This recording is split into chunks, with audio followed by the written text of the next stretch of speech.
प्रिय छात्रों, इस वीडियो में हम आपके लिए मानव शरीर एवं शरीर क्रिया विज्ञान के क्वेश्चन लेकर के आए हैं।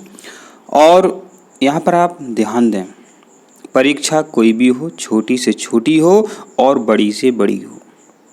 यहाँ हमने आपको दो बात बताई कि छोटी से छोटी परीक्षा हो, बड़ी से बड़ी परीक्षा हो। अगर आपने हमारे वीडियो देखी है तो आप कभी विज्ञान में डिफीट नहीं खा सकते हो, आप कभी विज्ञान में फेल नहीं हो सकते हो, आप किसी भी नौकरी की परीक्षा में पास हो सकते हो। और हमारे वीडियो देखने के बाद आप आंसर भूलते नहीं हो, नहीं तो फिर आप लगे रहो 40 साल तक करते रहो, भूल जाते हैं। याद कर लिया फिर भूल जाते हैं, तो 40 साल कई लोग तैयारी करते हैं। अगर आपको इस समस्या से बचना है तो आप हमारे वीडियो देखें। आप हमारे वीडियो देखिए, 1 2 3 4 बार देखिए, ज़िंदगी भर के लिए याद करिए। वैसे तो एक बार वीडियो देखने से ही हमारे क्वेश्चन के आंसर आपको याद हो जाते हैं। यहाँ पर देखिए, आपका पहला प्रश्न है छोटी बताओ।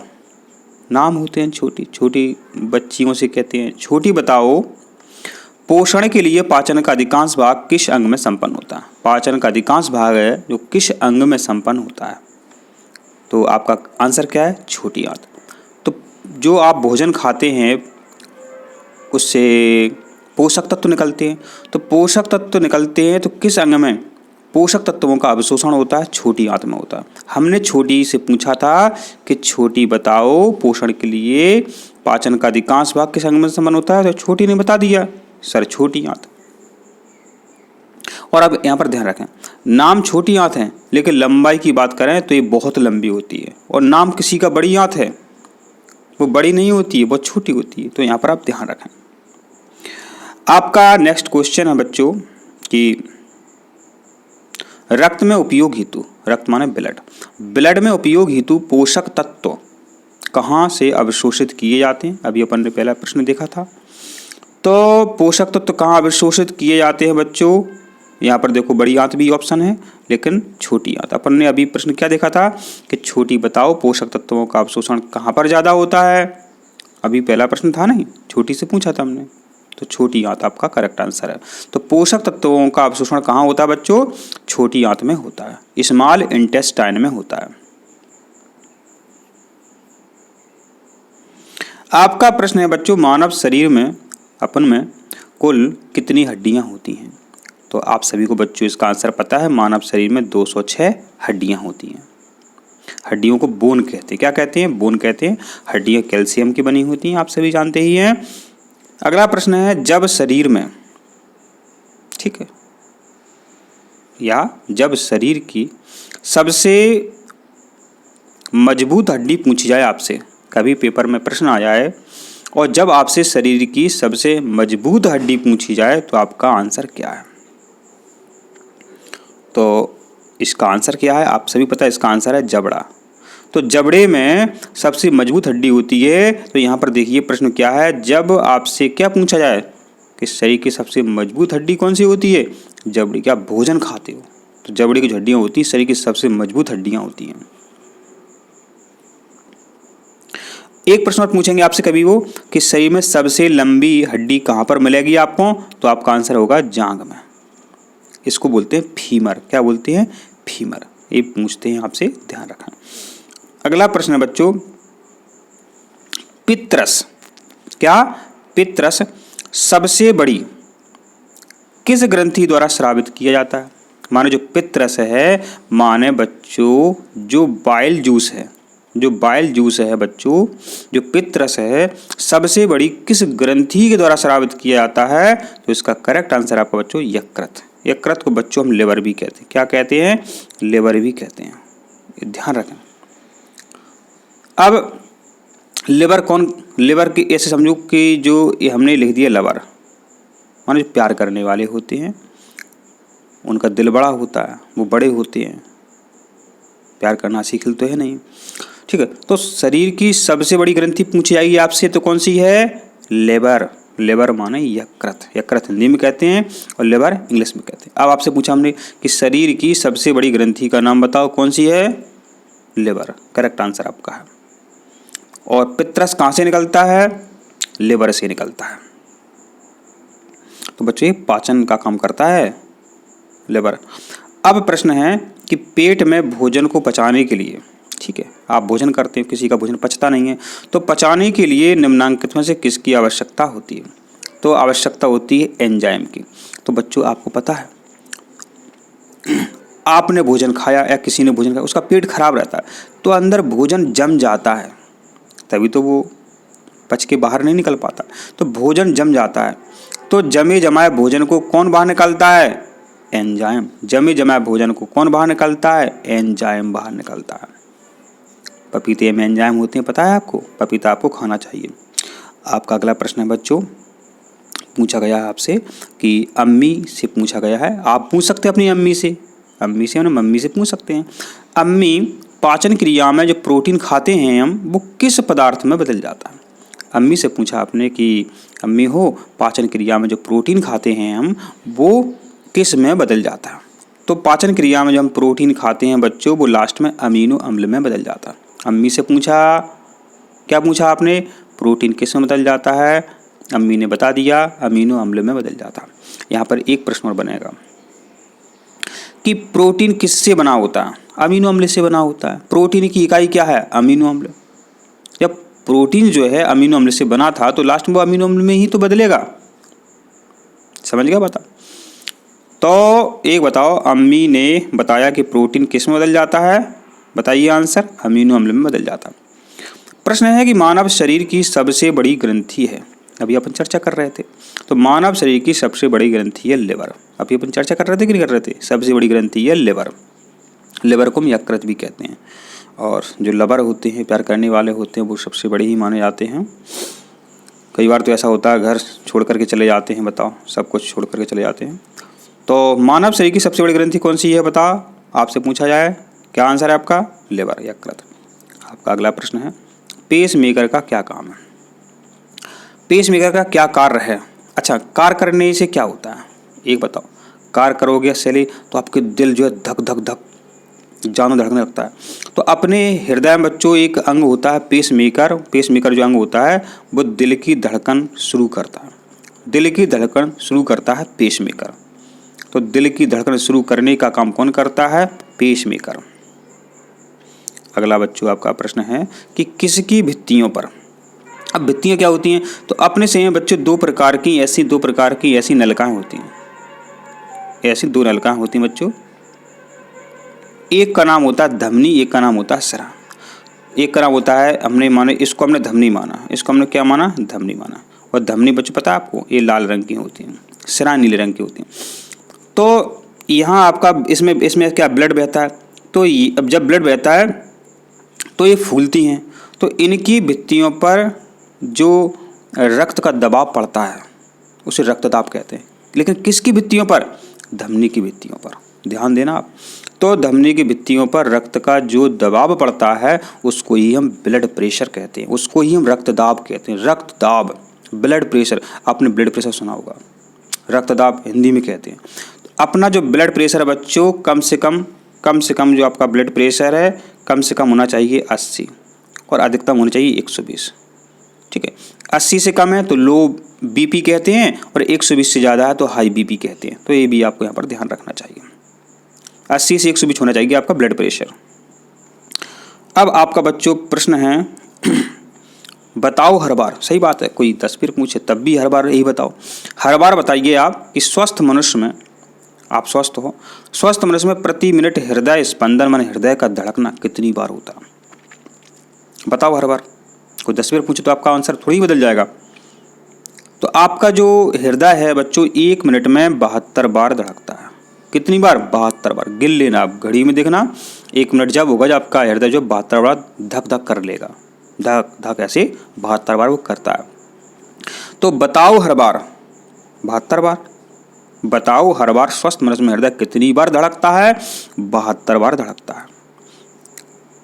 आप दौड़ते हैं तो धड़कन बढ़ जाती हैं, आप सभी जानते हैं।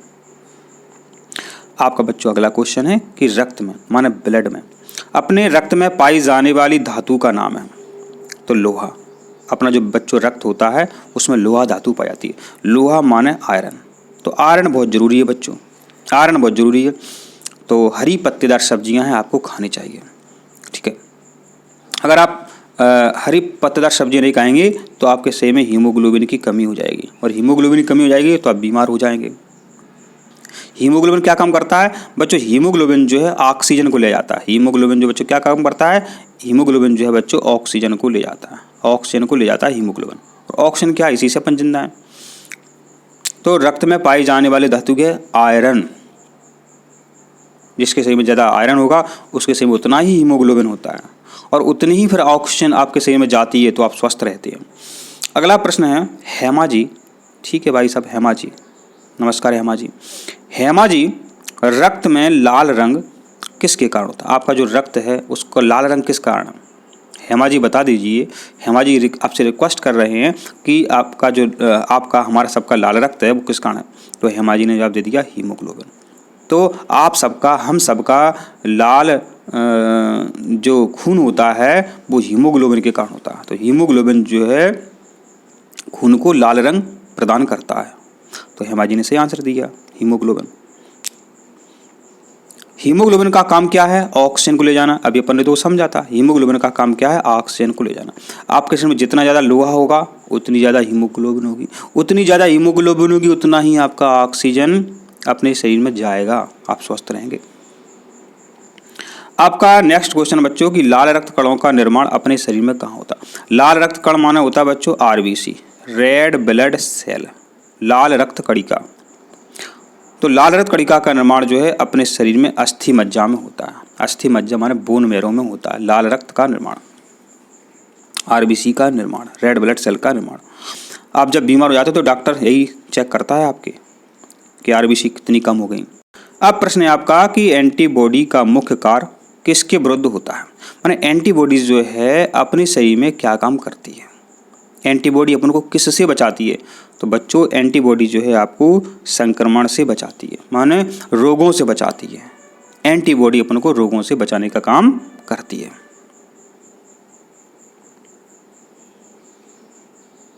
अब आपका प्रश्न है बच्चों कि कौन सा रक्त समूह सर्वग्राही, very important, very very most important.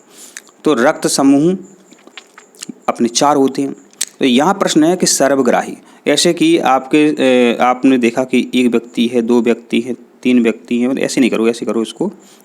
एक व्यक्ति हो गया, दूसरा हो गया, तीसरा हो गया, चौथा हो गया। अगर पहले वाले का एक्सीडेंट हो जाता है, अगर इसका ब्लड ग्रुप है AB है, इसने बता दिया कि मेरा ब्लड ग्रुप AB, अब बोल रहा है माना कि वो तो AB है, तो हॉस्पिटल में अगर O ब्लड ग्रुप रखा है, A रखा है, B रखा है, AB रखा है, तो कोई सा भी इसको ब्लड चढ़ा सकते हैं अपन AB को, माने सबका ये ग्रहण कर सकता है। AB सबका ग्रहण कर सकता है, ध्यान रखना, वो AB सबका ग्रहण कर सकता है। तो सर्वग्राही है O। अब क्या है बच्चों, किसी का एक्सीडेंट हो गया, एक व्यक्ति इसका एक्सीडेंट हो गया, अब इसका ब्लड ग्रुप पता नहीं, बोल नहीं पा रहा, और इमरजेंसी में इसको रक्त चढ़ाना है।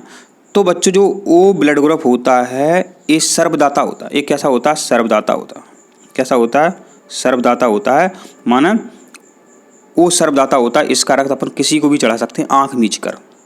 तो वो होता है सर्वदाता, AB होता है सर्वग्राही। हमारे द्वारा छोड़ी हुई सांस की हवा में CO2 की मात्रा कितने % होती है?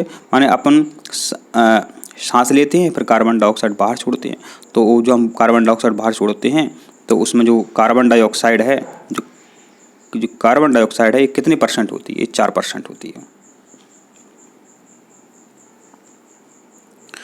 अगला प्रश्न कितना अच्छा है कि बुरे रक्त का शुद्धिकरण, बुरे रक्त का, कैसे रक्त का? खराब रक्त का, बुरे रक्त का शुद्धिकरण अपने शरीर में कहाँ पर होता है? तो वृक्क में होता है। बुरे रक्त का शुद्धिकरण अपने शरीर में कहाँ होता है? तो वृक्क में होता है, ध्यान देना। वृक्क को अंग्रेजी में किडनी कहते हैं। तो वृक्क में बुरे रक्त का शुद्धिकरण होता है। इसमें क्या समस्या है? आपको लग ही नहीं रहा होगा कि हम इतना कठिन चैप्टर, इतना कठिन प्रश्नों के आंसर आप सीख रहे हैं, बातों बातों में ही सीख रहे हैं। बुरे रक्त का शुद्धिकरण कहाँ होता है? वृक्क में होता है। इसमें क्या समस्या बता दूँ? अच्छा, एक प्रश्न परीक्षा में पूछा जाएगा कि फेफड़े का काम करते हैं। फेफड़े क्या करते हैं? ऑक्सीजन लेते हैं, CO2 छोड़ते हैं। जब कोई चीज़ लेते हैं और देते हैं उसको अपन बच्चों क्या बोलते हैं? उसको अपन विनिमय बोलते हैं। उसको अपन विनिमय बोलते हैं। आदान प्रदान को अपन विनिमय बोलते हैं। तो फेफड़ा क्या करता है? ऑक्सीजन लेता है और CO2 छोड़ता है। ठीक है। तो गैस विनिमय का काम कौन करता है? अपने शरीर में फेफड़े करते हैं। ये आपको आना चाहिए, कभी प्रश्न आ सकता है। आई गया लो।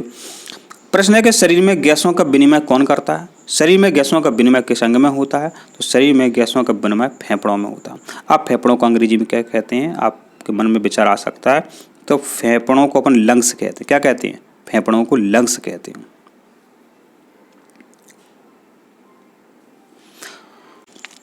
अब आपका प्रश्न है काय शिरु रुको। हम रोक रहे हैं, कईयों के नाम होते हैं। काय शिरु रुको, प्रतिवर्ती क्रियाओं का नियंत्रण केंद्र कहाँ पर होता है? हमने पूछा काय शिरु रुक जाओ, एक प्रश्न का उत्तर देते जाओ। प्रतिवर्ती क्रियाओं का नियंत्रण केंद्र कहाँ होता है? तो ये होता है आपका कशेरुक रज्जु में। काय शिरु से अपन याद रख सकते हैं। काय शिरु रुको, प्रतिवर्ती क्रियाओं का नियंत्रण केंद्र कहाँ होता है बता दो, तो ये होता है आपका कशेरुक रज्जु में। अच्छा, सबसे बड़ा मस्तिष्क कौन सा आपका? प्रमस्तिष्क है। आपको पता है? हाँ पता होगा आपका। कि हमने पूछा कि प्रेम से बताओ, सभी लोग प्रेम से बताना बच्चों, लास्ट क्वेश्चन चल रहे हैं अपने। प्रेम से बताओ कि मनुष्य के मस्तिष्क का सबसे बड़ा भाग कौन सा है? अपने मस्तिष्क में 3 भाग होते हैं, अग्र मस्तिष्क, मध्य मस्तिष्क, पश्चिम मस्तिष्क, ठीक है। तो प्रेम से बताओ बेटा कि मनुष्य के मस्तिष्क का सबसे बड़ा भाग कौन सा होता है? तो आंसर है प्रमस्तिष्क। तो मनुष्य के मस्तिष्क का सबसे बड़ा भाग है प्रमस्तिष्क। अगला प्रश्न बच्चों आपका कि मानव शरीर की किन कोशिकाओं में सबसे कम पुनर्योजन शक्ति होती है? तो यहाँ पर ध्यान देना, मानव का शरीर है, अगर दिमाग में कोई प्रॉब्लम आ जाती है तो उनकी जो कोशिकाएं हैं वो दोबारा से बन नहीं पाती हैं, वो है मस्तिष्क की कोशिका। तो मस्तिष्क में अगर कहीं चोट वगैरह आ जाती है तो बहुत मुश्किल से ठीक हो पाते हैं, क्योंकि ऐसी कोशिकाएं मस्तिष्क की वो दोबारा से बन नहीं पाती।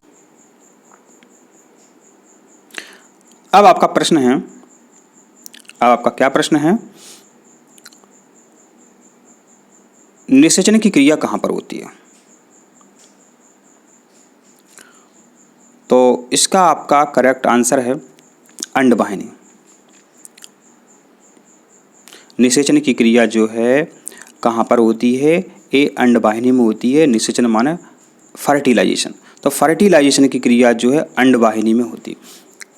और ध्यान दो, अंडवाहिनी को अपन फैलोपियन ट्यूब भी कहते हैं। अंग्रेजी में क्या कहते हैं? फैलोपियन, फैलोपियन ट्यूब भी कहते हैं इसको। ये भी परीक्षा में लिख के दे सकते हैं। तो निषेचन की क्रिया कहाँ पर संपन्न होती है? अंडवाहिनी में। अंडवाहिनी को क्या कहते हैं? फैलोपियन ट्यूब भी कहते हैं। और महिलाओं में कितने अंडे होते हैं? 2 अंडे होते हैं, जिनसे अंडा बन जाता है और फैलोपियन ट्यूब में पहुंच जाता है और फिर वो वहाँ पर निषेचन होता है। आपका प्रश्न है कि गर्भस्थ शिशु माने जो पेट में बच्चा है उसको कहते हैं गर्भस्थ शिशु। तो गर्भस्थ शिशु के विकास की जानकारी जो है, माने कोई पेट में बच्चा है उसको कोई दिक्कत तो नहीं है, तो डॉक्टर उसका कुछ चेकअप कराते हैं। उस चेकअप का नाम है बच्चों अल्ट्रासाउंड। अल्ट्रासाउंड से पता कर लेते हैं कि गर्भ में जो शिशु पल रहा है उसको कोई समस्या तो नहीं है। यहाँ पर एक ध्यान दो, एक हमने शब्द बोला पल रहा है। परीक्षा में पूछते हैं कि गर्भ में जो शिशु है उसको पोषण जो है कैसे प्राप्त होता है? पोषण प्राप्त होता है प्लासेंटा से। यही लिख के देंगे प्लासेंटा। हमने तो बातों में याद करा दी है प्लासेंटा माना किससे पलता है? प्लासेंटा से पलता है। इससे अपन को याद रहेगा। तो गर्भ में शिशु पल रहा है, कोई दिक्कत तो नहीं है, समस्या तो नहीं है, इसका पता कहाँ से लगाते हैं? अल्ट्रासाउंड से लगाते हैं। मशीन होती है अल्ट्रासाउंड। अगला प्रश्न है कि भ्रूण के विकास के लिए किस अंग के द्वारा खाद्य की पूर्ति की जाती है? भ्रूण के विकास के लिए माने पेट में बच्चा है, भ्रूण है, उसको भोजन कैसे प्राप्त होता है? तो उसको भोजन प्राप्त होता है अपरा पोशिका। अब यहाँ पर हिंदू अभी कहोगे सर आपने तो बोला था प्लासेंटा, आपने बोला था प्लासेंटा। तो हमने बच्चों ये सही बोला था, प्लासेंटा से ही पोषण मिलता है। बच्चों प्लासेंटा इंग्लिश में कहते हैं। आपके पेपर में इंग्लिश में भी आंसर क्वेश्चंस रहेंगे और हिंदी में भी रहेंगे। तो कुछ ऐसे क्वेश्चंस होते हैं कि घुमा देते हैं। तो प्लासेंटा लिखा होगा इंग्लिश तरफ, तो प्लासेंटा को कहते हैं अपरा पोशिका। तो भ्रूण को पोषण मिलता है अपरा पोशिका से माने प्लासेंटा से। अगला प्रश्न है कि बच्चे का लिंग निर्धारण किससे होता है। माने किसी महिला को बेटा हुआ है तो किसकी गलती से, बच्ची हुई है तो किसकी गलती से, बेटा हुआ तो किसके कारण से होगा। तो बच्चों ये सब निर्भर करता है पिता पर, ये सब पिता पर निर्भर करता है। महिलाओं का इसमें कोई दोष नहीं है, ठीक है, क्योंकि पिता में बच्चों 2 प्रकार के गुणसूत्र होते हैं, महिलाओं में सिर्फ XX होते हैं। अगर पिता का Y गुणसूत्र जो है अगर X से मिलता है महिला के तो Y होता है लड़का, तो लड़का पैदा होता है। अगर पुरुष का जो X गुणसूत्र है और महिला के X से जाकर के मिलता है तो बच्ची पैदा होती है। तो बताओ इसमें महिला का दोष क्या होगा, महिला के पास तो समान ही गुणसूत्र हैं, ठीक है। तो ये पिता पर निर्भर करता है, तो पिता का इसमें दोष है, वो गलत कहते हैं कि महिलाओं का दोष है। मानव शरीर की किस ग्रंथि को मास्टर ग्रंथि कहते हैं, इंपॉर्टेंट है। पिट्यूटरी ग्रंथि को मास्टर ग्रंथि कहते हैं, पिट्यूटरी ग्रंथि को मास्टर ग्रंथि कहते हैं, ठीक है। और इसको पीयूष ग्रंथि भी कहते हैं, ध्यान देना, इसको पीयूष ग्रंथि भी कहते हैं। कई परीक्षा में पीयूष लिख के आएगा, पिट्यूटरी लिख के आएगा, यहाँ घबरा जाओगे आप। तो पीयूष ग्रंथि को मास्टर ग्रंथि कहते हैं, पिट्यूटरी ग्रंथि को मास्टर ग्रंथि कहते हैं। अगला प्रश्न है कौन बाह्य श्रावी ग्रंथियाँ हैं। तो ये भी बाह्य श्रावी होती है, शुद्ध भी होती है, अशुद्ध भी होती है, तो ये आपका करेक्ट आंसर है। ये सभी जो हैं बाह्य श्रावी ग्रंथियाँ हैं। अगला प्रश्न है कौन सा एक स्त्रीलिंग हार्मोन है, कौन सा एक स्त्रीलिंग हार्मोन है। तो यहाँ पर ध्यान देना, स्त्रीलिंग, तो जो एस्ट्रोजन है ये स्त्रीलिंग हार्मोन है, एस्ट्रोजन स्त्रीलिंग हार्मोन है। एस्ट्रोजन क्या है, स्त्रीलिंग हार्मोन है। आशा करते हैं आपको वीडियो समझ में आया है। अगर वीडियो समझ में आया है तो वीडियो को लाइक करो, चैनल को सब्सक्राइब करो। धन्यवाद।